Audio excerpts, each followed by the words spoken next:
Welcome to the Sleep Charming podcast, the podcast where I help you drift off for a good night's sleep or simply take a moment to relax.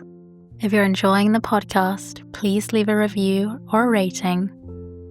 So sit back, take a deep breath, and let me read you an old story. During a portion of the first half of the present century, and more particularly during the latter part of it, there flourished and practiced in the city of New York a physician who enjoyed perhaps an exceptional share of the consideration which in the United States has always been bestowed upon distinguished members of the medical profession. This profession, in America, has constantly been held in honor, and more successfully than anywhere else has put forward a claim to the epithet of liberal. In a country in which to play a social part, you must either earn your income or make believe that you earn it. The healing art has appeared in a high degree to combine two recognized sources of credit. It belongs to the realm of the practical, which in the United States is a great recommendation, and it is touched by the light of science, a merit appreciated in a community in which the love of knowledge has not always been accompanied by leisure and opportunity. It was an element in Dr. Sloper's reputation that his learning and his skill were very evenly balanced. He was what you might call a scholarly doctor, and yet there was nothing abstract in his remedies. He always ordered you to take something. Though he was felt to be extremely thorough, he was not uncomfortably theoretic, and if he sometimes explained matters rather more minutely than might seem of use to the patient, he never went so far, like some practitioners one has heard of, as to trust to the explanation alone, but always left behind him an inscrutable prescription. There were some doctors that left the prescription without offering any explanation at all, and he did not belong to that class either, which was, after all, the most vulgar. It will be seen that I am describing a clever man, and this is really the reason why Dr. Sloper had become a local celebrity. At the time at which we are chiefly concerned with him, he was some 50 years of age, and his popularity was at its height. He was very witty, and he passed in the best society of New York for a man of the world, which, indeed he was, in a very sufficient degree. I hasten to add, to anticipate possible misconception, that he was not the least of a charlatan. He was a thoroughly honest man, honest in a degree of which he perhaps lacked opportunity to give the complete measure, and putting aside the great good nature of the circle in which he practiced, which was rather fond of boasting that it possessed the brightest doctor in the country, he daily justified his claim to the talents attributed to him by the popular voice. He was an observer, even a philosopher, and to be bright was so natural to him, and, as the popular voice said, came so easily, that he never aimed at mere effect, and had none of the little tricks and pretensions of second-rate reputation. It must be confessed that fortune had favoured him, and that he had found the path to prosperity very soft to his tread. He had married at the age of 27, for love, a very charming girl, Miss Catherine Harrington of New York, who in addition to her charms, had brought him a solid dowry. Mrs. Sloper was amiable, graceful, accomplished, elegant, and in 1820, she had been one of the pretty girls of the small but promising capital which clustered about the Battery and overlooked the bay, and of which the uppermost boundary was indicated by the grassy waysides of Canal Street. Even at the age of 27, Austin Sloper had made his mark sufficiently to mitigate the anomaly of his having been chosen among a dozen suitors by a young woman of high fashion, who had $10,000 of income and the most charming eyes in the island of Manhattan. These eyes and some of their accomplishments were for about 5 years a source of extreme satisfaction to the young physician, He was both a devoted and a very happy husband. The fact of his having married a rich woman made no difference in the line he had traced for himself, and he cultivated his profession with as definite a purpose as if he still had no other resources than his fraction of the modest patrimony which on his father's death he had shared with his brothers and sisters. This purpose had not been preponderantly to make money. It had been rather to learn something and to do something. To learn something interesting and to do something useful, this was, roughly speaking, the program he had sketched, and of which the accident of his wife having an income appeared to him in no degree to modify the validity. He was fond of his practice, and of exercising a skill of which he was agreeably conscious. And it was so patent a truth that if he were not a doctor, there was nothing else he could be, that a doctor he persisted in being, and in the best possible condition. Of course, his easy domestic situation saved him a great deal of drudgery, and his wife's affiliation to the best people brought him a good many of those patients whose symptoms are, if not more interesting in themselves than those of the lower orders, at least more consistently displayed. He desired experience, and in the course of 20 years, he got a great deal. It must be added that it came to him in some forms which, whatever might have been their intrinsic value, made it the reverse of welcome. His first child, a little boy of extraordinary promise, as the doctor, who was not addicted to easy enthusiasms, firmly believed, died at 3 years of age, in spite of everything that the mother's tenderness and the father's science could invent to save him. 2 years later, Mrs. Slopper gave birth to a second infant, an infant of a sex which rendered the poor child an inadequate substitute for his lamented firstborn, of whom he had promised himself to make an admirable man.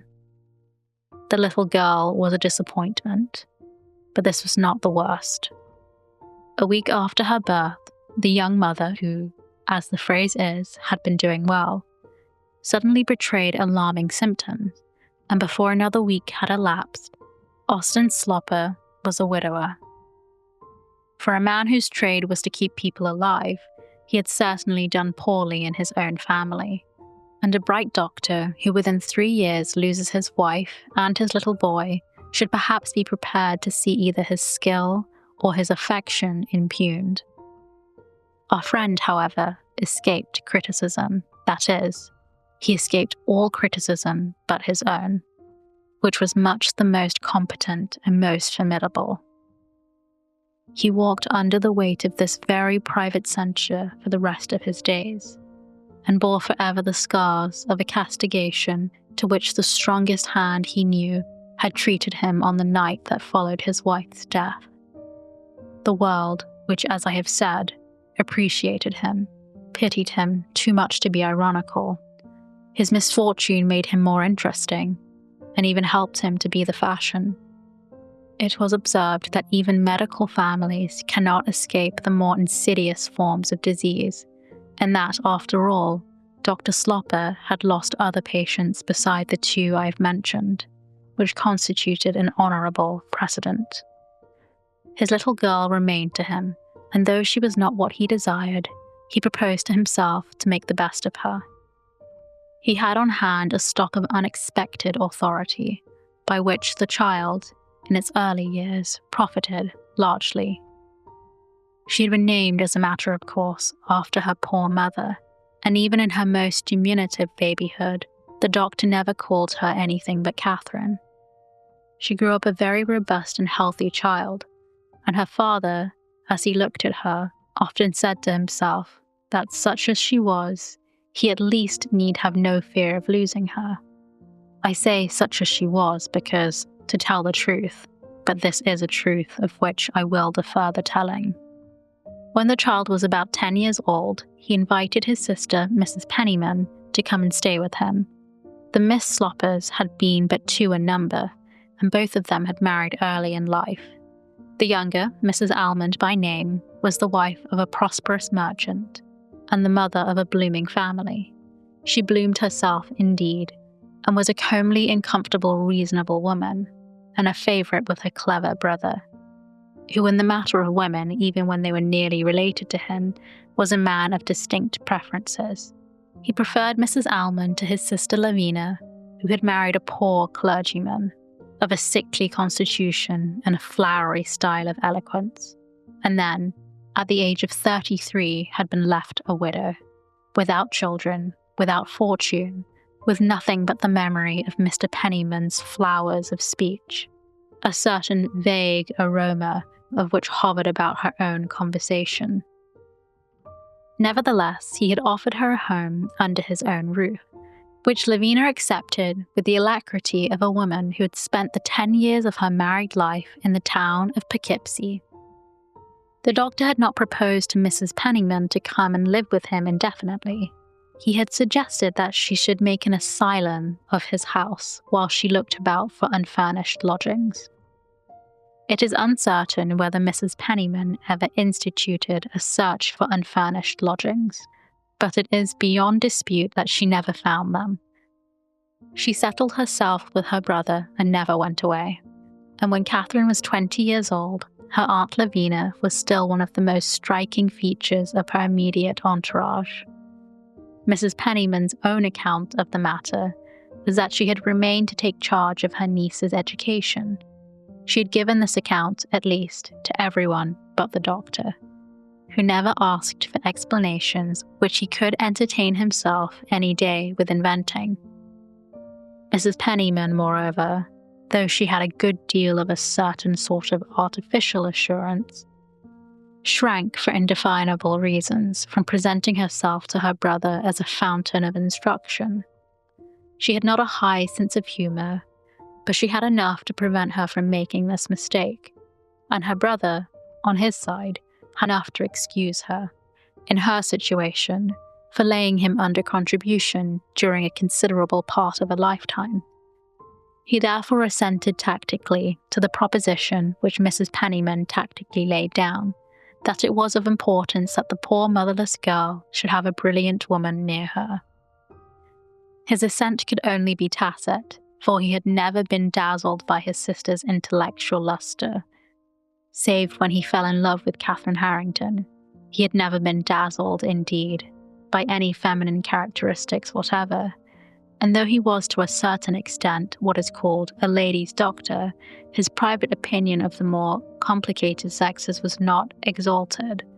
He regarded its complications as more curious than edifying, and he had an idea of the beauty of reason, which was, on the whole, meagerly gratified by what he observed in his female patients. His wife had been a reasonable woman, but she was a bright exception.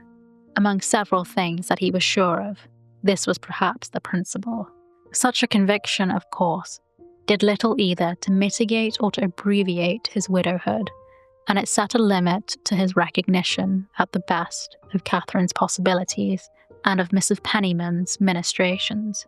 He, nevertheless, at the end of 6 months, accepted his sister's permanent presence as an accomplished fact, and as Catherine grew older, perceived that there were in effect good reasons why she should have a companion of her own imperfect sex.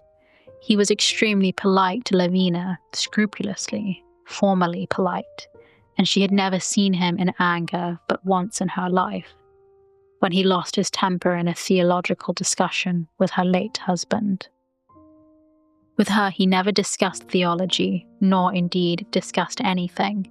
He contented himself with making known, very distinctly, in the form of a lucid ultimatum, his wishes with regard to Catherine.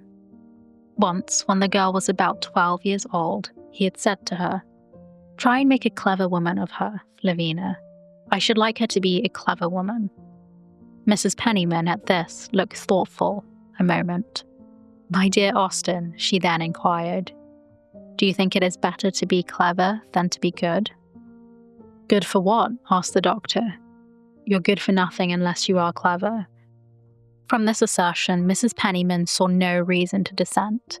She possibly reflected that her own great use in the world was owing to her aptitude for many things. "Of course I wish Catherine to be good," the doctor said the next day. "But she won't be any less virtuous for not being a fool. I'm not afraid of her being wicked. She'll never have the salt of malice in her character. She is as good as bread, as the French say. But 6 years hence I don't want to have to compare her to good bread and butter. Are you afraid she will turn insipid, my dear brother? It is I who supply the butter, so you needn't fear, said Mrs. Penniman, who had taken in hand the child's accomplishments, overlooking her at the piano, where Catherine displayed a certain talent, and going with her to the dancing classes, where it must be confessed that she made but a modest figure. Mrs. Penniman was a tall, thin, fair, and rather faded woman, with a perfectly amiable disposition, a high standard of gentility, a taste for light literature, and a certain foolish indirectness and obliquity of character. She was romantic, she was sentimental, and she had a passion for little secrets and mysteries, a very innocent passion, for her secrets had hitherto always been as unpractical as addled eggs. She was not absolutely voracious, but this defect was of no great consequence, for she never had anything to conceal. She would have liked to have a lover, and to correspond with him under an assumed name in letters left at a shop. I'm bound to say that her imagination never carried the intimacy further than this. Mrs. Penniman had never had a lover, but her brother, who was very shrewd, understood her turn of mind. When Catherine is about 17, he said to himself, "Well, Lavina will try and persuade her that some young man with a moustache is in love with her. It will be quite untrue. No young man, with a moustache or without, will ever be in love with Catherine. But Lavina will take it up and talk to her about it. And perhaps even, if her taste for clandestine operations doesn't prevail with her, she will talk to me about it. Catherine won't see it and won't believe it. Fortunately, for her peace of mind, poor Catherine isn't romantic." She was a healthy, well-grown child, without a trace of her mother's beauty. She was not ugly. She simply had a plain, dull, gentle countenance. The most that had ever been said for her was that she had a nice face.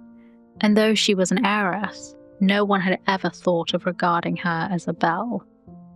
Her father's opinion of her moral purity was abundantly justified. She was excellently, imperturbably good, affectionate, docile, obedient, and much more addicted to speaking than the truth. In her younger years, she was a good deal of a romp, and though it is an awkward confession to make about one's heroine, I must add that she was something of a glutton. She never, that I know of, stole raisins out of the pantry, but she devoted her pocket money to the purchase of cream cakes. As regards to this, however, a critical attitude would be inconsistent with a candid reference to the early annals of any biographer. Catherine was decidedly not clever. She was not quick with her book, nor indeed with anything else. She was not abnormally deficient, and she mustered learning enough to acquit herself respectably in conversation with her contemporaries, among whom it must be avowed, however, that she occupied a secondary place. It is well known that in New York it is possible for a young girl to occupy a primary one. Catherine, who was extremely modest, had no desire to shine, and on most social occasions, as they are called, you would have found her lurking in the background. She was extremely fond of her father, and very much afraid of him. She thought him the cleverest and handsomest and most celebrated of men. The poor girl found her account so completely in the exercise of her affections that the little tremor of fear that mixed itself with her filial passions gave the thing an extra relish rather than blunted its edge. Her deepest desire was to please him, and her conception of happiness was to know that she had succeeded in pleasing him. She had never succeeded beyond a certain point, though on the whole, he was very kind to her. She was perfectly aware of this, and to go beyond this point in question seemed to her really something to live for. What she could not know, of course, was that she disappointed him. Though on 3 or 4 occasions the doctor had been almost frank about it. She grew up peacefully and prosperously, but at the age of 18, Mrs. Penniman had not made a clever woman of her. Dr. Slopper would have liked to be proud of his daughter, but there was nothing to be proud of in poor Catherine. There was nothing, of course, to be ashamed of, but this was not enough for the doctor, who was a proud man and would have enjoyed being able to think of his daughter as an unusual girl. There would have been a fitness in her being pretty and graceful, intelligent and distinguished, for her mother had been the most charming woman of her little day. And as regards her father, of course, he knew his own value. He had moments of irritation at having produced a commonplace child, and he even went so far at times as to take a certain satisfaction in the thought that his wife had not lived to find her out. He was naturally slow in making this discovery himself, and it was not till Catherine had become a young lady grown that he regarded the matter as settled.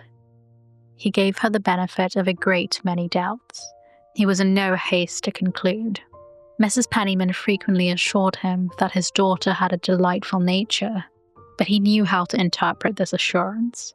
It meant, to his sense, that Catherine was not wise enough to discover that her aunt was a goose, a limitation of mind that could not fail to be agreeable to Mrs. Penniman. Both she and her brother, however, exaggerated the young girl's limitations. For Catherine, though she was very fond of her aunt and conscious of the gratitude she owed her, regarded her without a particle of that gentle dread which gave its stamp to her admiration of her father. To her mind, there was nothing of the infinite about Mrs. Penniman. Catherine saw her all at once, and as it were, and was not dazzled by the apparition, whereas her father's great faculties seemed, as they stretched anyway, to lose themselves in a sort of luminous vagueness, which indicated not that they stopped, but that Catherine's own mind ceased to follow them. It must not be supposed that Dr. Slopper visited his disappointment upon the poor girl, or ever let her suspect that she had played him a trick. On the contrary, for fear of being unjust to her, he did his duty with exemplary zeal and recognized that she was a faithful and affectionate child. Besides, he was a philosopher. He smoked a good many cigars over his disappointment, and in the fullness of time he got used to it. He satisfied himself that he had expected nothing, though indeed with a certain oddity of reasoning. "I expect nothing," he said to himself, "so that if she gives me a surprise, it will be all clear again, and if she doesn't, it will be no loss." This was about the time Catherine had reached her 18th year, so that it will be seen her father had not been precipitate. At this time, she seemed not only incapable of giving surprises, it was almost a question of whether she could have received one. She was so quiet and irresponsive. People who expressed themselves roughly called her stolid. But she was irresponsive because she was shy, and comfortably, painfully shy. This was not always understood, and she sometimes produced an impression of insensibility. In reality, she was the softest creature in the world. As a child, she had promised to be tall, but when she was 16, she ceased to grow, and her stature, like most other points in her composition, was not unusual. She was strong, however, and properly made, and fortunately, her health was excellent. It had been noted that the doctor was a philosopher, but I would not have answered for his philosophy if the poor girl had proved a sickly and suffering person. Her appearance of health constituted her principal claim to beauty, and her clear, fresh complexion, in which were white and red, were very equally distributed, was indeed an excellent thing to see. Her eye was small and quiet, her features were rather thick, her tresses brown and smooth. A dull, plain girl she was called by rigorous critics, a quiet, ladylike girl by those of the more imaginative sort. But by neither class was she very elaborately discussed. When it had been dully impressed upon her that she was a young lady, it was a good while before she could believe it. She suddenly developed a lively taste for dress. A lively taste is quite the expression to use. I feel as if I ought to write it very small. Her judgment in this matter was by no means infallible.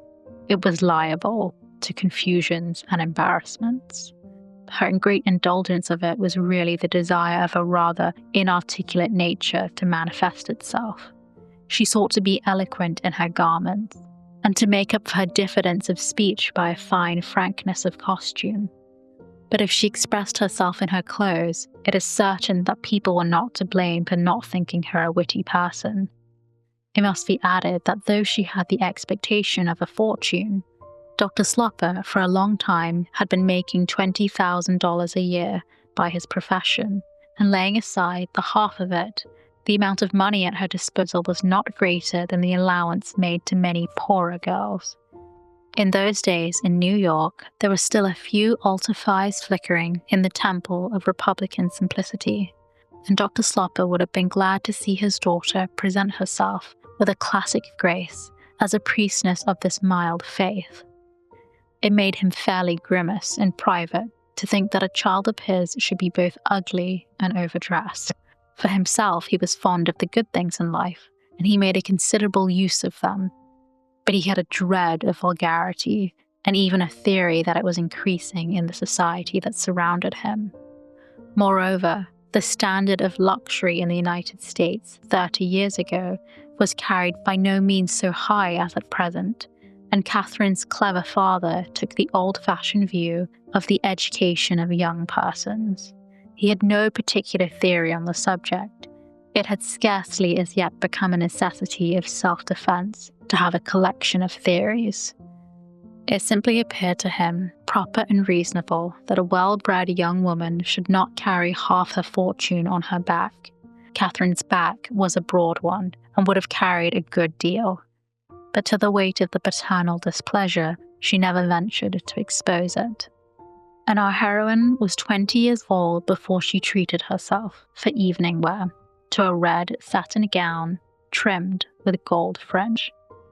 Though this was an article which for many years she had coveted in secret, it made her look, when she sported it, like a woman of 30, but oddly enough, and in spite of her taste for fine clothes, she had not a grain of coquetry, and her anxiety when she put them on was as to whether they, and not she, would look well.